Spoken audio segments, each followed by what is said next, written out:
This chapter is very important. So आगे बढ़ने से पहले हम एक बार नॉन कोऑपरेशन मूवमेंट का रिवीजन कर लेते हैं।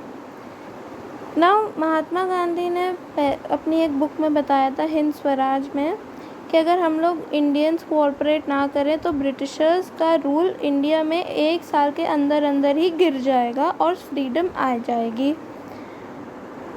सबसे पहले उन्होंने क्या करा कि उन्होंने जितने भी टाइटल्स थे जो गवर्नमेंट ने अवार्ड करे थे उनका सबका बॉयकॉट करा। Boycott of civil services, army, police, court and legislative council, schools and foreign, मतलब जितना भी ब्रिटिशर्स ने लाए थे अपना कल्चर एंड अपनी सर्विसेज वो सब, अपना गुड्स, उनका ट्रेड सब बॉयकॉट करना था मेनली।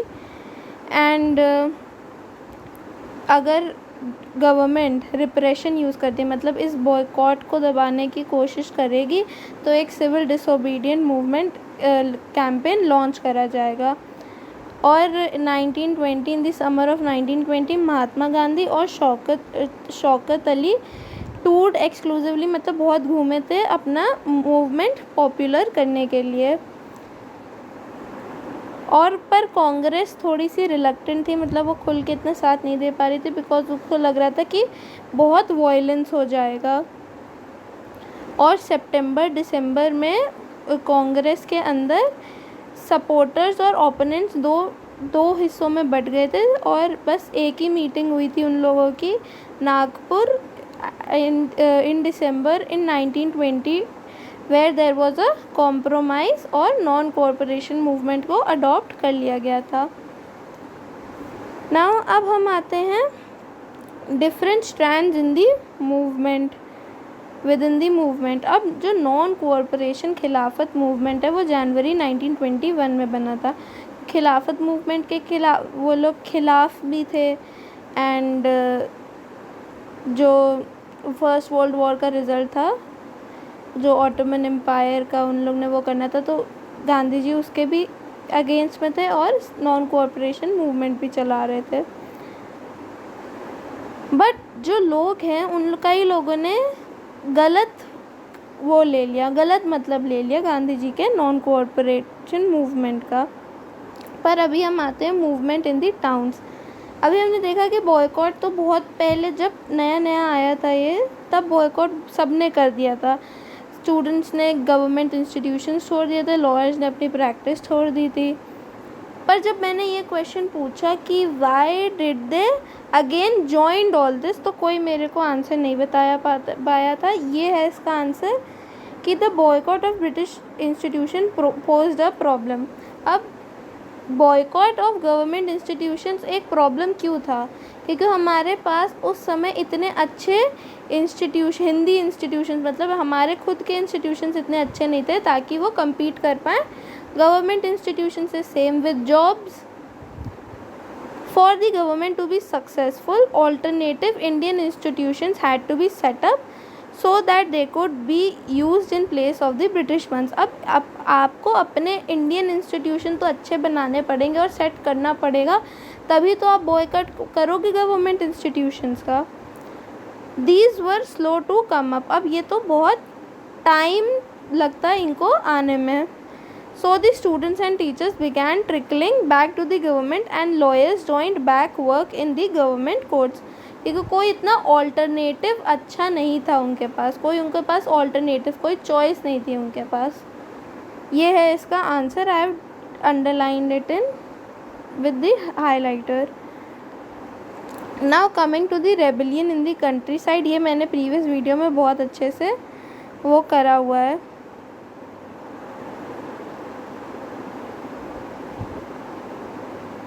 एंड प्लीज़ अगर आप लोग को कोई भी प्रॉब्लम है तो यू कैन आस्क, और अगर आप ये बोलोगे कि मेरे को ये डाउट है तो उतने ही अच्छे से मैं एक्सप्लेन कर पाऊँगी उस चीज़ को।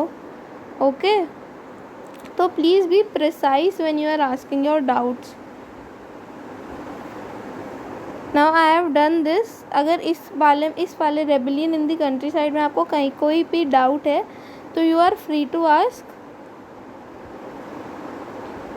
We had done all this also कि एक अलूरी सीताराम राजू थे जो वो कहते थे उनके पास बहुत पावर्स वगैरह हैं। और लोग उनको एक इनकारनेशन ऑफ गॉड समझते थे। वो परसू तो करते थे लोगों को कि वो खादी पहने और ड्रिंक व्रिंक ना करें, बट उनको वो कहते थे कि जो लिबर्टी है, जो फ्रीडम है हमारी, जो स्वराज है, वो तभी अटेन करा जा सकता है by the use of force but not the use of non violence. मतलब वो सत्याग्रह को नहीं वो बोलते थे, वो कहते थे कि नहीं, वायलेंस चाहिए अगर हमें अटेन करनी है तो वो एक तरीके से गांधी जी के साथ भी थे कि बॉयकॉट करने में, बट वो एक तरह से गांधी जी के खिलाफ भी थे by the use of non violence.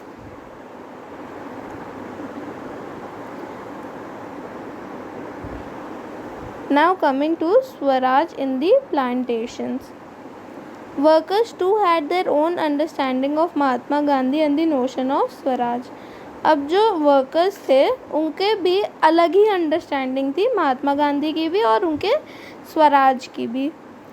For plantation workers in Assam, freedom meant the right to move freely in and out of the confined space in which they were enclosed, and it meant retaining a link with the village from which they had come. Now जो plantation workers थे उनको under the inland immigration act of 1859 उनको permission नहीं थी कि वो tea gardens छोड़े बिना परमिशन के, और उनको परमिशन भी बहुत कम ही मिलती थी। तो उनके लिए जो स्वराज का मीनिंग था वो ये था कि वो टी प्लांटेशन के जो साइट है उसको छोड़ के अपने विलेज जा सकें और अंदर बाहर कर सकें, मतलब आना जाना वो लोग अपनी मर्ज़ी से कर सकें। तो इनके लिए भी जो फ्रीडम थी वो ये थी, वो ये नहीं थी कि ब्रिटिशर्स का रूल या कुछ, बल्कि उनकी खुद की फ्रीडम थी आना जाना अपने टी गार्डन और विलेज के बीच में। So, under the Inland Immigration Act of 1859, plantation workers were not permitted to leave the tea gardens without permission, and in fact they were rarely given such permission. उनको permission बहुत कम दी जाती थी। और जब उन्होंने नॉन कोऑपरेशन मूवमेंट के बारे में सुना, उन्होंने अथॉरिटीज़ को डिफाई करा, मतलब उनके रूल्स थे उनको तोड़ा और वो अपने विलेज की तरफ चल दिए। Left the plantations and headed home. They believed that Gandhi Raj was coming and everyone would be given land in their own villages. अब उनको लग रहा था कि गांधी राज आ रहा है और सबको अपनी अपनी जगह मिलेगी अपने खुद के ही विलेजेस में। They, however, never reached their destination. Stranded on the way by a railway and steamer strike, they were caught by the police and brutally beaten up. But वो अपनी डेस्टिनेशन तक मतलब अपने विलेजेस तक कभी नहीं पहुँचे, बिकॉज एक रेलवे और स्टीमर स्ट्राइक हो रही थी। क्योंकि पहले तो जो कोयला होता था उससे ट्रेनें व्रेनें चलती थी, तो इन लोग की स्ट्राइक चल रही थी उस टाइम पर। तो जो पुलिस थी उसने पकड़ लिया और बहुत मारा, तो they were brutally beaten up. The visions of these movements were not defined by the Congress programmes. अब ये जो विजन था ये मूवमेंट का, वो कांग्रेस प्रोग्राम में तो डिफ़ाइन करा नहीं था। They interpreted the term swaraj in their own ways, imagining it to be a time when all suffering and troubles would be over. अब जो लोग थे वो स्वराज को हर कोई अपने मन से ले रहा था। अभी हम लोग ने एग्जाम्पल्स भी देखे, जो सिटीज़ और टाउन से वो तो चलो उनको तो भी समझ में आ रहा था, पर जो जैसे ट्राइबल और ये विलेजर्स थे उनको नहीं समझ में आ रहा था। वो अपने ही मतलब से उस चीज़ को ले रहे थे और वो कुछ और ही समझ रहे थे। उनको लग रहा था कि कोई एक ऐसा टाइम आएगा जहाँ सारी सफरिंग और ट्रबल सब ख़त्म हो जाएंगी। Yet when the tribals chanted Gandhiji's name and raised slogans demanding स्वतंत्र Bharat, they were also emotionally relating to an all India agitation. पर जब ट्राइबल्स नारे लगा रहे थे स्वतंत्र भारत के, वो कहीं ना कहीं वो चाहते भी थे कि एक ऑल इंडिया एजिटेशन हो। When they acted in the name of Mahatma Gandhi or linked their movements to that of the Congress, they were identifying with a movement which went beyond the limits of the immediate locality. अब जब वो connect कर रहे थे महात्मा गांधी या कांग्रेस से, तो वो एक अपनी आइडेंटिटी दे रहे थे मूवमेंट को भी। ओके,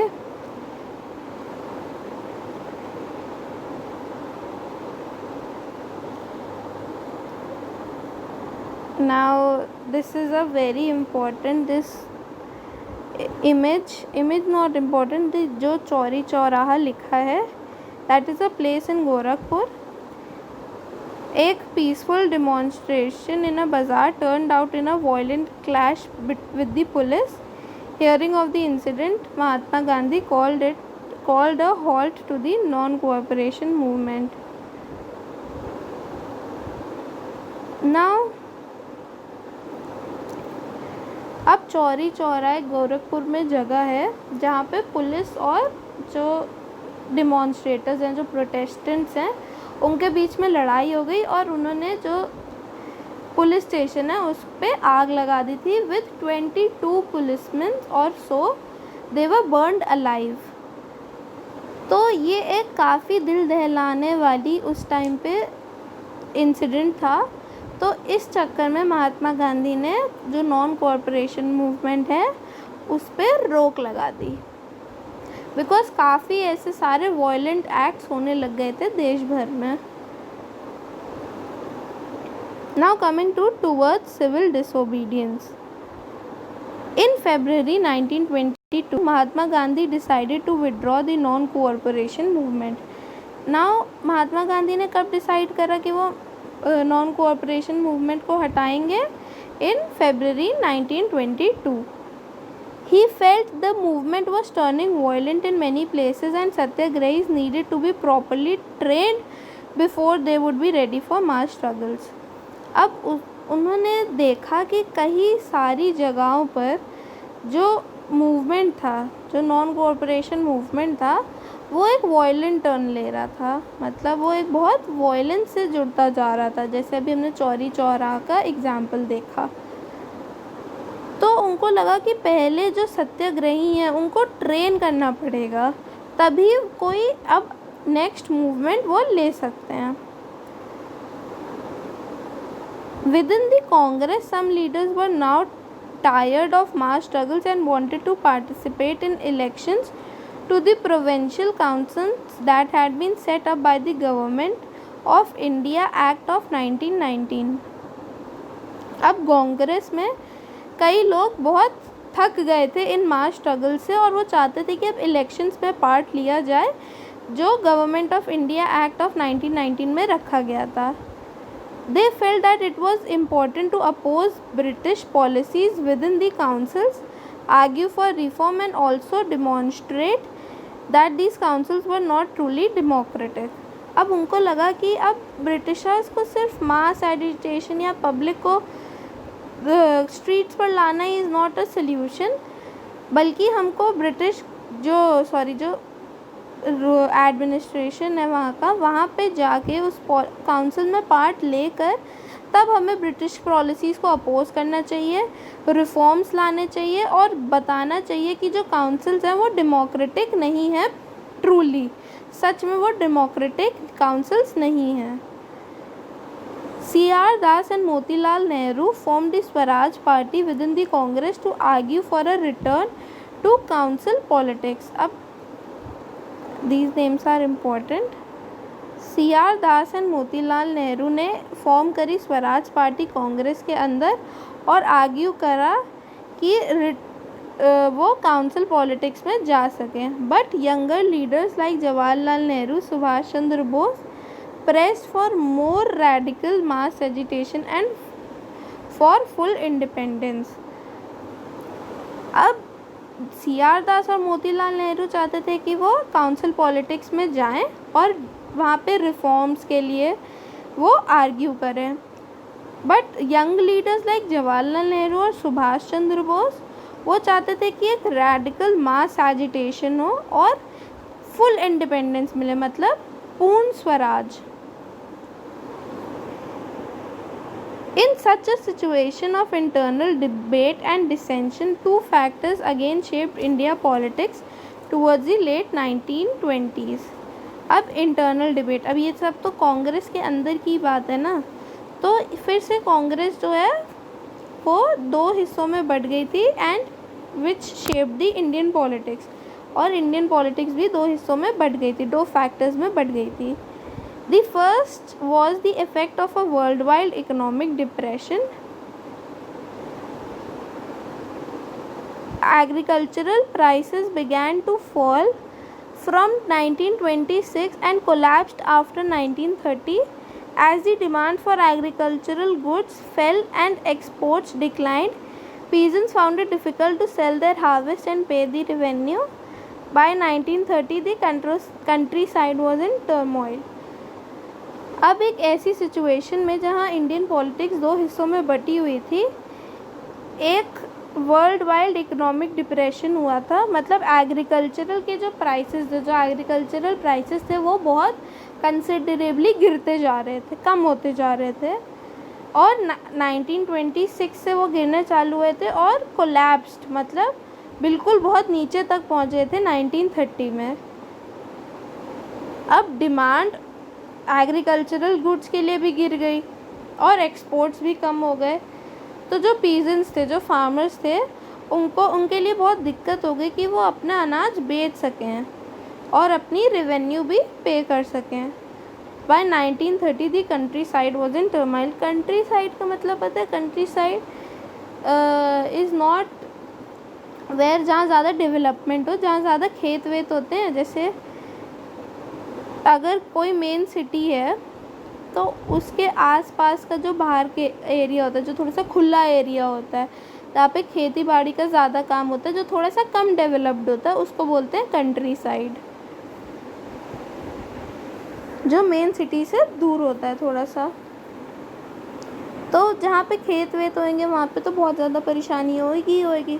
तो by 1930 the countryside was in turmoil. Against this background, the new Tory government in Britain constituted a statutory commission under Sir John Simon, set up in response to the nationalist movement. The commission was to look into the functioning of constitutional system in India and suggest changes. The problem was that the commission did not have a single Indian member. They were all British. अब इस against this background new, अब जो Tori government थी Britain में, उसने एक statutory commission constitute करा, मतलब एक बनाया स्टैचुटरी कमीशन, जिसको लीड कर रहा था सर जॉन साइमन. और ये रिस्पॉन्स किसके लिए था? ये नेशनलिस्ट मूवमेंट के लिए था. जो नेशनलिस्ट मूवमेंट हो रहे थे कि उनको पूर्ण स्वराज चाहिए, तो उसके लिए एक कमेटी बनाई गई, कमीशन बनाया गया, जिसको सर जॉन साइमन लीड कर रहे थे. और ये कमीशन इसलिए बना था कि वो functioning of the constitutional system in India, मतलब वो फंक्शन कर पाए जो कॉन्स्टिट्यूशन सिस्टम है इंडिया का, क्योंकि एकदम से अगर वो कर देंगे तो इंडिया संभाल नहीं पाएगी अपने कॉन्स्टिट्यूशन को, अपने फंक्शनिंग को, अपनी गवर्नमेंट को. तो एक प्रॉपर वो चाहिए थी हमें, कॉन्स्टिट्यूशनल एडवाइस भी कह सकते हैं, एंड सजेस्ट चेंजेस. और क्या क्या चेंजेस लाने चाहिए वो भी वही सजेस्ट करेगी. पर इसकी प्रॉब्लम क्या थी कि इसमें सारे ब्रिटिशर्स थे, एक भी इंडियन नहीं था. When the Simon Commission arrived in India in 1928, it was greeted with slogan "Go back Simon." अब जब साइमन कमीशन आया इंडिया में इन द ईयर 1928, उसको ग्रीट कौन से साइन से करा गया, मतलब उसका वेलकम किस साइन से करा गया? Go back Simon. All parties including the Congress and the Muslim League participated in the demonstrations. अब जो कांग्रेस थी और मुस्लिम लीग थी वो इन डिमॉन्स्ट्रेशंस में उन्होंने भी पार्ट लिया.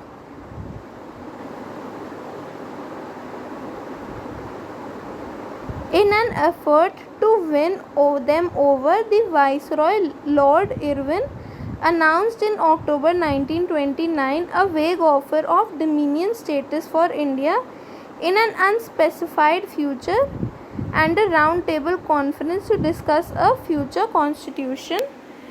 They did not satisfy the Congress leaders. अब एक वेग ऑफर मतलब एक पक्का ऑफर नहीं, मतलब जैसे कह सकते हैं कि उसको टाल दिया, उस चीज़ को टालने के लिए, कि उसमें कोई बात में दम नहीं था, पर उस टाइम पे जो सिचुएशन थी उसको थोड़ा सा कम करने के लिए बस उन्होंने एक ऐसे ही ऑफ़र दे दिया of dominion status for India in an unspecified future, मतलब किस डेट को क्या होगा कुछ नहीं बताया, बस उन्होंने ये बोल दिया था। And a round table conference to discuss a future constitution. अब राउंड टेबल कॉन्फ्रेंस भी रखी गई कि जिसपे फ्यूचर की कॉन्स्टिट्यूशन ऑफ इंडिया डिस्कस करी जाएगी। अब ये जो चीज़ है वो कांग्रेस लीडर्स को समझ में नहीं आई, उनको सेटिस्फाई नहीं करी, क्योंकि it was a vague offer. Okay, now we are doing till here only and we will discuss the same continuing from here. We will start with the next video. Okay, और ये चीज़ें थोड़ी सी complicated हैं तो आपको थोड़ा सा समझने में टाइम लगेगा, पर अगर टाइम लगे तो ठीक है, आप एक दो बार आपको पढ़ना पड़ेगा तभी कुछ आएगा आपके अंदर। ओके, पर अगर कोई डाउट हो तो आप उसी समय वीडियो पॉज करके you are free to ask in the group. I give you plenty of time in my class. और अगर आप क्लास के बाद भी देख रहे हो तो आप किसी भी समय मैसेज ड्रॉप कर सकते हो, आपको किसी भी टाइम पर आपके पास सोल्यूशन आ जाएगा और दी नेक्स्ट डे। ओके।